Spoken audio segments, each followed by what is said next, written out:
وَإِذَا جَاءَهُمْ أَمْرٌ مِّنَ الْأَمْرِ، یعنی منافقین کا ایک اور روش، جب ان کے پاس کوئی خبر پہنچتی ہے کسی بات کی، من الامن او الخوف، امن کے بارے میں یا خوف کے بارے میں، کہیں سے خبر آ گئی کہ فلاں قبیلہ چڑھائی کرنے کی تیاری کر رہا ہے، حملہ کرے گا، اذاعوا بہ، تو وہ اس کو پھیلا دیتے ہیں، نشر کر دیتے ہیں، عام کر دیتے ہیں، تاکہ لوگوں میں خوف اور ہراس پیدا ہو جائے۔ یہ اسی سے اذاع کا لفظ آج کل بنا ہوا ہے، ریڈیو کو، نشر کو، براڈ کاسٹنگ کے لیے یہ لفظ ہے عربی کا، جدید عربی کا، اذاعۃ الجمہوریۃ المتحدۃ العربیہ، یہ جو ریڈیو ہے، جس radio of United Arab republic,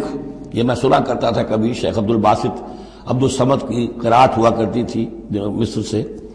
تو وہ اذاعۃ الجمہوریۃ المتحدۃ العرب، تو یہ جو ہے وہ اذاع اب نشر کرنے کے لیے، اذاعوا بہ، وہ اس کو نشر کر دیتے ہیں۔ وَلَوْ رَدُّوهُ إِلَى الرَّسُولِ، اگر وہ اس کو لوٹاتے رسول کی جانب کہ حضور یہ خبر آئی ہے، اس طرح کی اطلاع آئی ہے، وَإِلَىٰ أُولِي الْأَمْرِ مِنْهُمْ، یا جو اور اولو الامر ہے،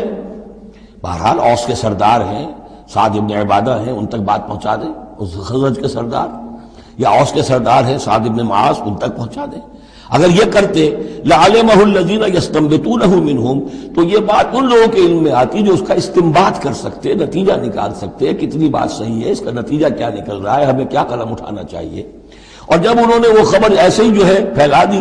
تو اس کا نتیجہ کیا ہوگا کہ لوگوں میں ایک سراسیمگی پیدا ہو گئی، ایک فکر پیدا ہو گیا، جسے آپ کہتے ہیں دنیا میں ہو جاتا ہے، سنسنی سی پیدا ہو جاتی ہے۔